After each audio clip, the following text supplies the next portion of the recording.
নমস্কাৰ মই উত্তম ভূঞা আপোনালোকে চাবলৈ আৰম্ভ কৰিছে সত্যৰ এটা নতুন অধ্যায়। এই মুহূৰ্তত আমি আপোনালোকৰ আগত এক গুৰুত্বপূৰ্ণ খবৰ দিবলৈ বিচাৰিছোঁ। প্ৰদেশ কংগ্ৰেছৰ সভাপতি সলনি হৈছে। অসম প্ৰদেশ কংগ্ৰেছ কমিটিৰ সভাপতিৰ দায়িত্ব দিয়া হৈছে গৌৰৱ গগৈ। আজি পুৱা পৰ্যন্ত প্ৰদেশ কংগ্ৰেছৰ সভাপতিৰ দায়িত্বত আছিল ভূপেন বৰা। কিন্তু ভূপেন বৰাই সপোনতো ভবা নাছিল যে শেষ মুহূৰ্তত তেওঁৰ স্থানত গৌৰৱ গগৈক সভাপতিৰ দায়িত্ব দিয়া হ'ব। আচলতে প্ৰদেশ কংগ্ৰেছৰ সভাপতি ভূপেন বৰা আজিৰ তাৰিখত নতুন দিল্লীত উপস্থিত আছিল। ইয়াৰ পূৰ্বে এসপ্তাহ ধৰি দিল্লীত উপস্থিত আছিল প্ৰদেশ কংগ্ৰেছৰ সভাপতি ভূপেন বৰা। সেইখিনি সময়ত পঞ্চায়ত নিৰ্বাচনত কংগ্ৰেছৰ অতি বেয়া ফলাফলৰ বাবে ভূপেন বৰাক তীব্ৰ সমালোচনা কৰিছিল কংগ্ৰেছৰ জ্যেষ্ঠ নেতা পি চিদাম্বৰমে। পৰৱৰ্তী সময়ত ভূপেন বৰাক অসমৰ তত্ত্বাৱধায়কৰ দায়িত্বত থকা জিতেন্দ্ৰ সিঙে ইংগিত দিছিল যে প্ৰদেশ কংগ্ৰেছৰ সভাপতি পদৰ পৰা ভূপেন বৰা আঁতৰিব লাগিব। কিন্তু ভূপেন বৰাৰ একমাত্ৰ ভৰসা আছিল কংগ্ৰেছৰ নেতা ৰাহুল গান্ধী। ৰাহুল গান্ধীয়ে ভূপেন বৰাক শেষ মুহূৰ্তলৈকে সাথ দিব বুলি সহায় কৰিব বুলি আশা প্ৰকাশ কৰিছিল, কিয়নো ৰাহুল গান্ধীৰ ফালৰ পৰা এবাৰো কোৱা নাছিল যে ভূপেন বৰাক অপসাৰিত কৰা হ'ব। কিন্তু সকলোকে আচৰিত কৰি কিছু সময়ৰ আগতে নিখিল ভাৰত কংগ্ৰেছ কমিটিৰ ফালৰ পৰা এই নটিফিকেশ্যন জাৰি কৰা হয়, য'ত কোৱা হয় প্ৰদেশ কংগ্ৰেছৰ সভাপতিৰ দায়িত্ব দিয়া হৈছে গৌৰৱ গগৈ। কেৱল গৌৰৱ গগৈক দিয়া নহয়, ইয়াৰ উপৰি তিনিগৰাকীকৈ কাৰ্যবাহী সভাপতি দিয়া হৈছে। তেওঁলোক হৈছে জাকিৰ হুছেইন চিকদাৰ, ৰজলিনা তিৰ্কি আৰু প্ৰদীপ চৰকাৰ। জাকিৰ হুছেইন চিকদাৰ নামনি অসমৰ কংগ্ৰেছৰ মুছলমানসকলৰ নেতা, সেই হিচাপে তেওঁক দায়িত্ব দিয়া হৈছে। ৰজলিনা তিৰ্কি চাহ জনগোষ্ঠীৰ প্ৰতিনিধি, সেইবুলি দায়িত্ব দিয়া হৈছে। আৰু প্ৰদীপ চৰকাৰ তেওঁ বৰাক উপত্যকাৰ খবৰ অনুসৰি জিতেন্দ্ৰ সিঙৰ সৈতে তেওঁৰ ঘনিষ্ঠ সম্পৰ্ক, সেই সূত্ৰে প্ৰদীপ চৰকাৰক এই দায়িত্ব দিয়া হৈছে। প্ৰদেশ কংগ্ৰেছৰ সভাপতিৰ দায়িত্ব গৌৰৱ গগৈক দিয়াৰ লগে লগে কংগ্ৰেছৰ বৰ্তমানৰ সভাপতি বা বিদায়ী সভাপতি ভূপেন কুমাৰ বৰাই অসন্তুষ্টি ব্যক্ত কৰাৰ আশংকা কৰি ভূপেন বৰা, দেৱব্ৰত শইকীয়া, প্ৰদ্যুৎ বৰদলৈ আৰু ৰকিবুল হুছেইনকো কংগ্ৰেছে সংস্থাপন দিয়াৰ ব্যৱস্থা কৰিছে। অৰ্থাৎ কংগ্ৰেছৰ যি কেম্পেইন কমিটি, সেই কেম্পেইন কমিটিৰ মুৰব্বীৰ দায়িত্বত চেয়াৰপাৰ্চন হিচাপে দায়িত্ব দিয়া হৈছে ভূপেন কুমাৰ বৰাক, আৰু কোঅৰ্ডিনেশ্যন কমিটিৰ অধ্যক্ষৰ দায়িত্ব দিয়া হৈছে দেৱব্ৰত শইকীয়াক, মেনিফেষ্টো কমিটিৰ দায়িত্ব দিয়া হৈছে প্ৰদ্যুৎ বৰদলৈক, আৰু পাব্লিচিটি কমিটিৰ দায়িত্ব দিয়া হৈছে ৰকিবুল হুছেইনক। এই তালিকাখন মন কৰক, নিখিল ভাৰত কংগ্ৰেছ কমিটিৰ এই তালিকা অনুসৰি প্ৰদেশ কংগ্ৰেছৰ সভাপতিৰ দায়িত্ব দিয়া হৈছে গৌৰৱ গগৈক। আৰু ইয়াৰ বিপৰীতে প্ৰদেশ কংগ্ৰেছৰ এক গুৰুত্বপূৰ্ণ দায়িত্বত থকা ভূপেন বৰাক এতিয়া কংগ্ৰেছৰ নতুন যি কমিটি এখন গঠন কৰা হৈছে, কেম্পেইন কমিটি, প্ৰচাৰ কমিটি, তাৰ দায়িত্ব দিয়া হৈছে। আৰু কোঅৰ্ডিনেশ্যন কমিটি, সমন্বয়ৰক্ষী কমিটিৰ দায়িত্ব দিয়া হৈছে দেৱব্ৰত শইকীয়াক, মেনিফেষ্টো কমিটিৰ দায়িত্ব দিয়া হৈছে, ইষ্টাৰ কমিটিৰ দায়িত্ব দিয়া হৈছে প্ৰদ্যুৎ বৰদলৈক, আৰু পাব্লিচিটি কমিটিৰ দায়িত্ব দিয়া হৈছে ৰকিবুল হুছেইনক। এই মুহূৰ্তত প্ৰশ্ন হৈছে যে হঠাৎ প্ৰদেশ কংগ্ৰেছৰ সভাপতি সলনি কৰিলে কিয়? আচলতে শেহতীয়াভাৱে পঞ্চায়ত নিৰ্বাচনত কংগ্ৰেছৰ যি ফলাফল, সেই ফলাফলৰ বাবে কংগ্ৰেছ নেতৃত্বই অসন্তুষ্টি ব্যক্ত কৰিছিল প্ৰদেশ কংগ্ৰেছৰ সভাপতি ভূপেন বৰাৰ বিৰুদ্ধে। কিন্তু এইখিনি সময়তেই ভূপেন বৰাক আঘাত দিয়া হ'ল যদিও এই দায়িত্ব দিয়া হ'ল গৌৰৱ গগৈক, যে গৌৰৱ গগৈ আচলতে সভাপতি পদৰ বাবে যোগ্য নেকি। এইখিনি সময়তেই কংগ্ৰেছৰ ভিতৰৰ পৰা ভিন্ন ধৰণৰ খবৰ আহিছে। কংগ্ৰেছৰ একাংশ নেতাৰ মতে এইকেইদিন মুখ্যমন্ত্ৰী ডক্টৰ হিমন্ত বিশ্ব শৰ্মাই ঘনে ঘনে গৌৰৱ গগৈক আক্ৰমণ কৰাৰ ফলত কংগ্ৰেছৰ ভিতৰত গৌৰৱ গগৈৰ যি মান, সেই মান বৃদ্ধি পাইছে। উল্লেখযোগ্য যে প্ৰদেশ কংগ্ৰেছ গৌৰৱ গগৈৰ সৈতে পাকিস্তানৰ সম্পৰ্ক থকাৰ বিষয়ে বা গৌৰৱ গগৈৰ পত্নী এলিজাবেথৰ পাকিস্তানৰ সৈতে সম্পৰ্ক থকাৰ বিষয়ে বিভিন্ন সময়ত অভিযোগ উত্থাপন কৰি আহিছিল মুখ্যমন্ত্ৰী ডক্টৰ হিমন্ত বিশ্ব শৰ্মাই। ইয়াকে লৈ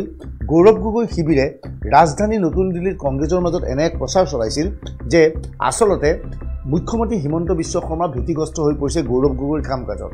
মুখ্যমন্ত্ৰী হিমন্ত বিশ্ব শৰ্মাৰ বাবে প্ৰত্যাহ্বানস্বৰূপে থিয় দিছে গৌৰৱ গগৈ। সেয়েহে হিমন্ত বিশ্ব শৰ্মাই বাৰে বাৰে গৌৰৱ গগৈক আক্ৰমণ কৰিছে। গতিকে দিল্লীত কংগ্ৰেছৰ একাংশ নেতাৰ ওচৰত ধাৰণা দিয়া হৈছে যে প্ৰদেশ কংগ্ৰেছৰ সভাপতিৰ দায়িত্ব যদি গৌৰৱ গগৈক দিয়া হয়, তেনেহ'লে হিমন্ত বিশ্ব শৰ্মা ভীতিগ্ৰস্ত হৈ পৰিব। কিন্তু কংগ্ৰেছ নেতৃত্বই এবাৰো চিন্তা নকৰিলে যে গৌৰৱ গগৈৰ বিৰুদ্ধে কেতবোৰ গুৰুতৰ অভিযোগ উত্থাপন কৰিছে মুখ্যমন্ত্ৰী ডক্টৰ হিমন্ত বিশ্ব শৰ্মাই। অৰ্থাৎ প্ৰদেশ কংগ্ৰেছৰ সভাপতিজনৰ বিৰুদ্ধে 10 ছেপ্টেম্বৰৰ ভিতৰত বিজেপিয়ে বা অসম চৰকাৰে নিৰ্দিষ্ট তথ্য বা নিৰ্দিষ্ট অভিযোগ উত্থাপন কৰিম বুলি কোৱাৰ পিছতো গৌৰৱ গগৈক এই গধুৰ দায়িত্ব দিয়া হৈছে। অৰ্থাৎ প্ৰদেশ কংগ্ৰেছৰ সভাপতিৰ দায়িত্বত গৌৰৱ গগৈ থাকিব, আৰু গৌৰৱ গগৈৰ নেতৃত্বত 2026 নিৰ্বাচনত কংগ্ৰেছে হিমন্ত বিশ্ব শৰ্মাৰ নেতৃত্বাধীন বিজেপিৰ মিত্ৰজোঁটৰ বিৰুদ্ধে যুঁজিবলৈ চেষ্টা চলাব। ইয়াৰ লগে লগে প্ৰশ্ন হৈছে গৌৰৱ গগৈয়ে হিমন্ত বিশ্বক প্ৰত্যাহ্বান জনাবলৈ সক্ষম হ'বনে নাই। ইপিনে গৌৰৱ গগৈক প্ৰদেশ কংগ্ৰেছৰ সভাপতিৰ দায়িত্ব দিয়াৰ পিছত আমি বিজেপিৰ উচ্চস্তৰীয় সূত্ৰৰ সৈতে যোগাযোগ কৰিছিলোঁ। বিজেপিৰ উচ্চস্তৰীয় সূত্ৰই কয় যে গৌৰৱ গগৈক সন্মুখত ৰখাৰ বাবে আচলতে এতিয়া বিজেপিৰ বাবে বিজেপি অধিক লাভান্বিত হ'ব, কিয়নো গৌৰৱ গগৈৰ বিৰুদ্ধে নিৰ্দিষ্ট তথ্য বিজেপিৰ হাতত আছে। উল্লেখযোগ্য যে 24 ঘণ্টাৰ পূৰ্বে কংগ্ৰেছৰ জ্যেষ্ঠ নেতা ৰিপুণ বৰাই সংবাদমেলযোগে স্বীকাৰ কৰিছিল যে গৌৰৱ গগৈৰ পত্নী ব্ৰিটিছ নাগৰিক। গৌৰৱ গগৈৰ 2 সন্তান, ইয়াৰ এটা সন্তান ভাৰতত জন্ম হৈছিল, 2টা সন্তানক ব্ৰিটিছ নাগৰিকত্ব দিবলৈ গৌৰৱে আবেদন কৰিছিল। লগে লগে প্ৰশ্ন হয় প্ৰদেশ কংগ্ৰেছৰ সভাপতিৰ দায়িত্ব এনে এজন ব্যক্তিক কংগ্ৰেছে নিযুক্তি দিছে বা অসমৰ পৰৱৰ্তী মুখ্যমন্ত্ৰী হিচাপে কংগ্ৰেছে গৌৰৱ গগৈৰ দৰে ব্যক্তিক সন্মুখত ৰাখিছে যিজন ব্যক্তিৰ পত্নী তথা সন্তান ভাৰতীয় নাগৰিক নহয়। গৌৰৱ গগৈ নিজৰ সন্তানক ভাৰতীয় নাগৰিকত্ব নিদি ব্ৰিটিছ নাগৰিকত্ব দিছে, অথচ সেইজন গৌৰৱে অসমৰ সন্তানৰ সুৰক্ষা দিবৰ বাবে মুখ্যমন্ত্ৰীৰ দৌৰত দৌৰিব। এনে প্ৰচাৰ অতি শীঘ্ৰে বিজেপিৰ ফালৰ পৰা চলোৱা হ'ব সেই কথাটো নিশ্চিত।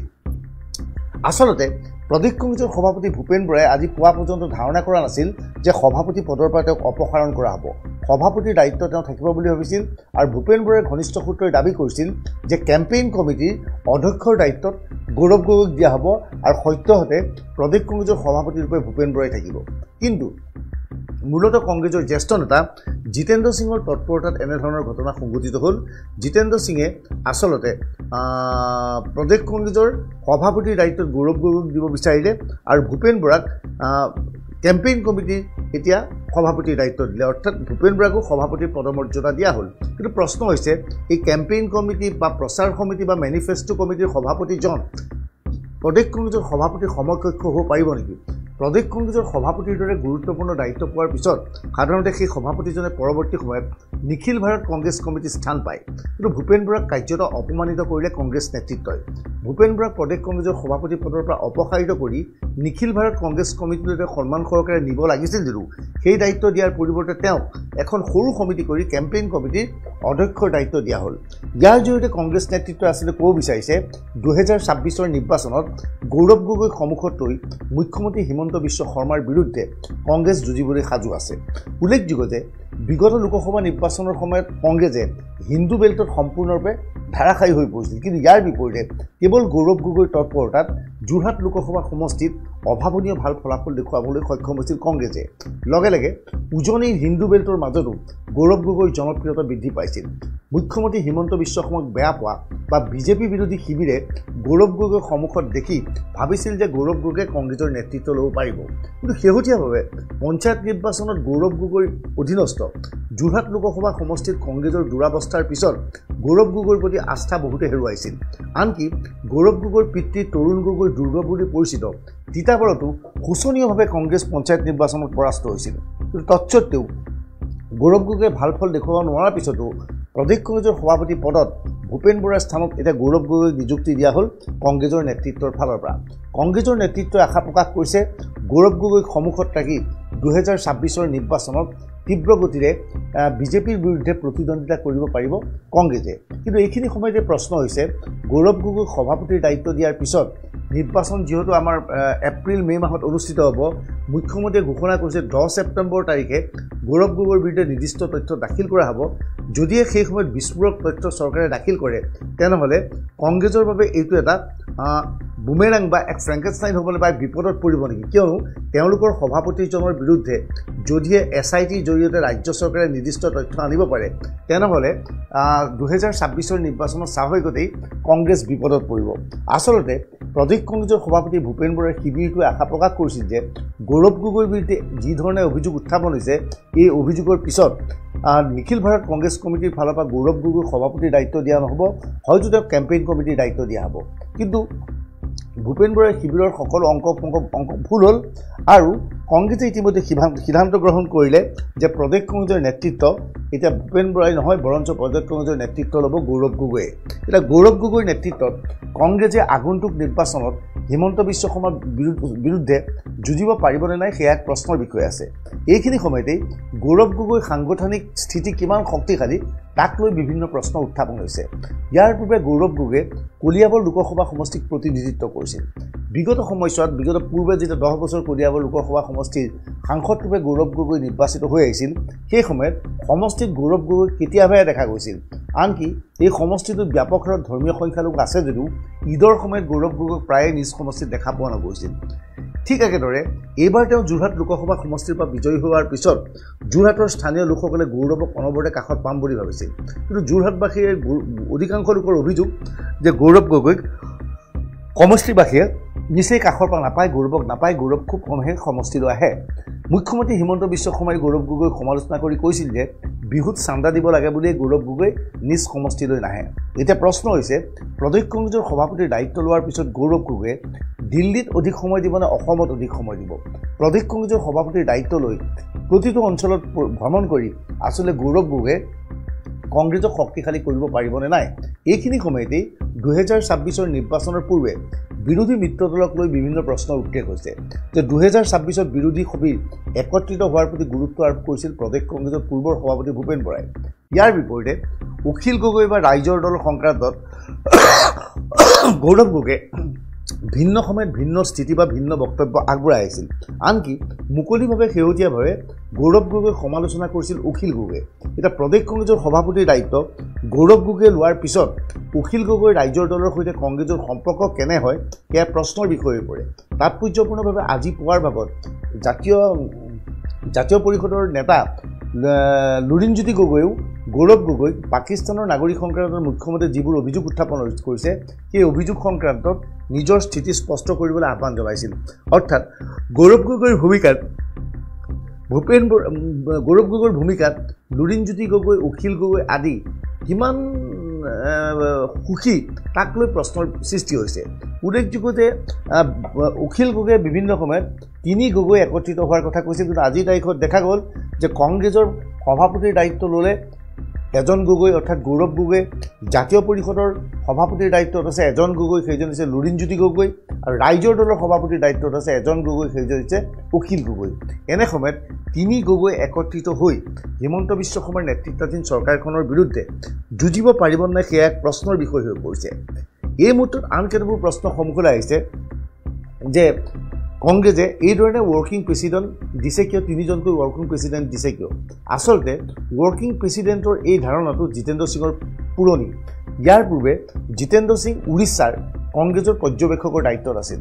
উৰিষ্যাৰ যেতিয়া জিতেন্দ্ৰ সিং কংগ্ৰেছৰ পৰ্যবেক্ষকৰ দায়িত্বত আছিল এজন দুজন নহয় 7জনকৈ তেওঁ ৱৰ্কিং প্ৰেচিডেণ্ট নিযুক্তি দিছিল 7জনকৈ ৱৰ্কিং প্ৰেচিডেণ্টৰ নতুন সভাপতি নিযুক্তি দি উৰিষ্যাৰ নিৰ্বাচনত খেলাৰ পিছত দেখা গৈছিল ফলাফল অন্তত দেখা গৈছিল কংগ্ৰেছে এখনো আসন দখল কৰিবলৈ সক্ষম হোৱা নাছিল কংগ্ৰেছ শোচনীয়ভাৱে পৰাস্ত হৈছিল অৰ্থাৎ উৰিষ্যাত কংগ্ৰেছৰ এই পতনৰ বাবে এতিয়াও কংগ্ৰেছ নেতৃত্বই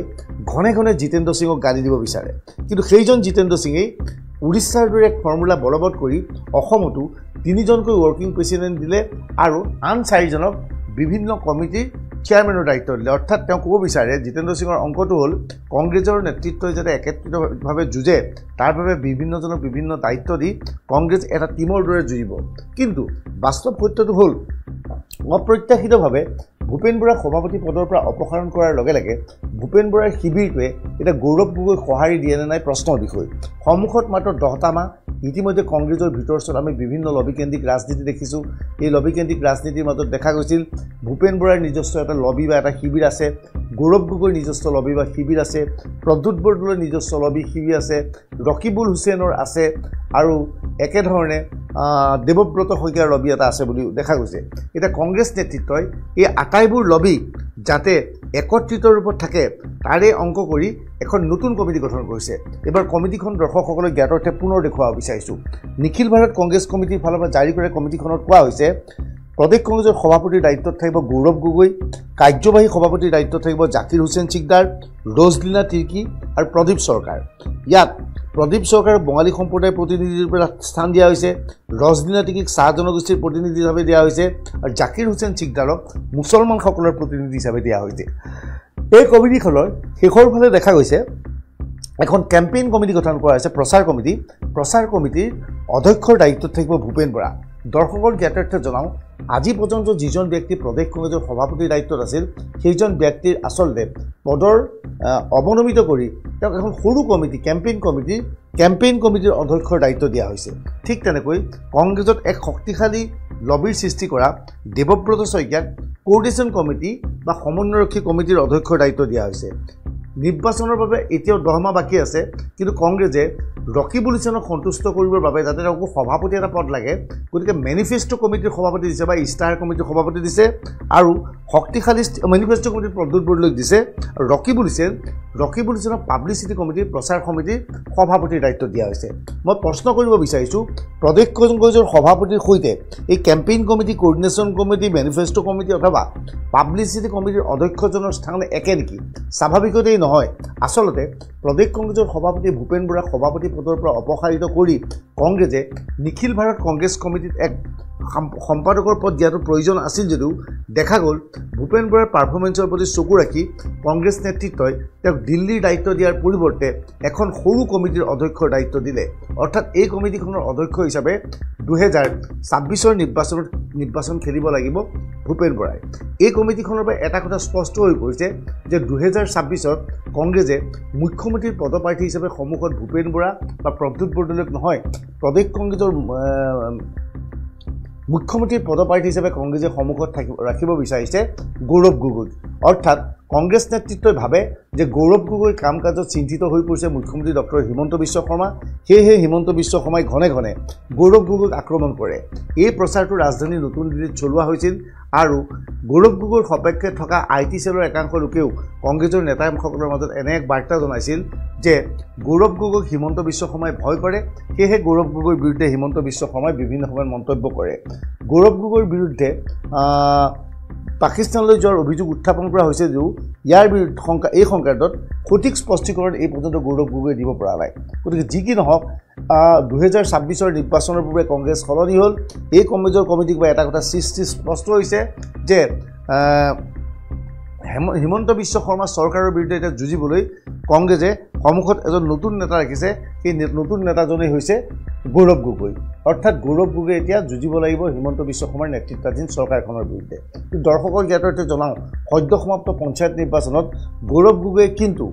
যোৰহাট লোকসভা সমষ্টিৰ অধীনত পঞ্চায়তত কোনো ধৰণৰ ভাল ফলাফল দেখুৱাব পৰা নাছিল এনে অৱস্থাত প্ৰশ্ন হয় গৌৰৱ গগৈয়ে হিন্দুসকলৰ বা মূল খুঁটিৰ অসমীয়াৰ প্ৰতিনিধি হিচাপে গৈ আচলতে বিজেপিক প্ৰতিষ্ঠিত কৰিব পাৰিবনে বিজেপিৰ উচ্চস্তৰীয় সূত্ৰই কৈছে গৌৰৱ গগৈক লৈ তেওঁলোক মুঠেই চিন্তিত নহয় গৌৰৱ গগৈ অহাৰ বাবে বিজেপি লাভান্বিত হৈছে বিজেপিৰ সূত্ৰই কয় নিৰ্বাচনৰ প্ৰাক মুহূৰ্তত কংগ্ৰেছে এনে এজন নেতাক সন্মুখত প্ৰক্ষেপ কৰিব লাগিছিল যিজনে জনতাৰ মাজত থাকি দলক শক্তিশালী কৰিব পাৰে কিন্তু দলক শক্তিশালী কৰাৰ কোনো অভিজ্ঞতা গৌৰৱ গগৈত নাই গৌৰৱ গগৈ সাধাৰণতে সমষ্টি মানুহৰ কাষৰ পৰা আঁতৰি থাকে এনে অৱস্থাত গৌৰৱ গগৈক সভাপতিৰ দায়িত্ব দিয়াৰ পিছত কংগ্ৰেছক গৌৰৱ গগৈয়ে শক্তিশালী কৰিবনে নাই সেয়া প্ৰশ্নৰ বিষয় হৈ পৰিছে কংগ্ৰেছৰ উচ্চস্তৰীয় সূত্ৰই আজি সত্যক জানিবলৈ দিয়া মতে আগন্তুক এটা সপ্তাহৰ ভিতৰত এখন নতুন কমিটি প্ৰদেশ কংগ্ৰেছে এখন নতুন কমিটি গৌৰৱ গগৈয়ে গঠন কৰিব আৰু সেই কমিটিত বিভিন্ন শ্ৰেণীৰ লোকক অন্তৰ্ভুক্ত কৰিবলৈ চেষ্টা চলাব আৰু ইয়াৰ জৰিয়তে কংগ্ৰেছক শক্তিশালী কৰিবলৈ গৌৰৱ গগৈয়ে পূৰ্ণগতিত চেষ্টা চলাব উল্লেখযোগ্য যে এইকেইদিন আমি দেখা পাইছিলোঁ যে গৌৰৱ গগৈৰ সপক্ষে কংগ্ৰেছে এক জনমত গঢ়িবলৈ ফেচবুক ব্যৱহাৰ কৰিছে বিশেষকৈ ছ'চিয়েল নেটৱৰ্কিং ছাইটত গৌৰৱ গগৈক অতি মানৱ বুলি পৰিগণিত কৰিবলৈ চেষ্টা চলোৱা হৈছে হিমন্ত বিশ্ব শৰ্মাৰ বাবে গৌৰৱ গগৈ প্ৰত্যাহ্বান বুলি ধাৰণা দিবলৈ চেষ্টা চলোৱা হৈছে কিন্তু প্ৰকৃততে গৌৰৱ গগৈ হিমন্ত বিশ্ব শৰ্মাৰ বাবে প্ৰত্যাহ্বান হয়নে নাই সেই কথা সময়ে ক'ব এই ভিডিঅ'ৰ আৰু বহু তথ্য আছে সেইবোৰ তথ্য আমি আপোনালোকক সদৰি কৰি পৰৱৰ্তী সময়ত এই ভিডিঅ' সংক্ৰান্তত আপুনি আপোনাৰ মতামত কমেণ্ট ছেকশ্যনত লিখিব পাৰিব ধন্যবাদ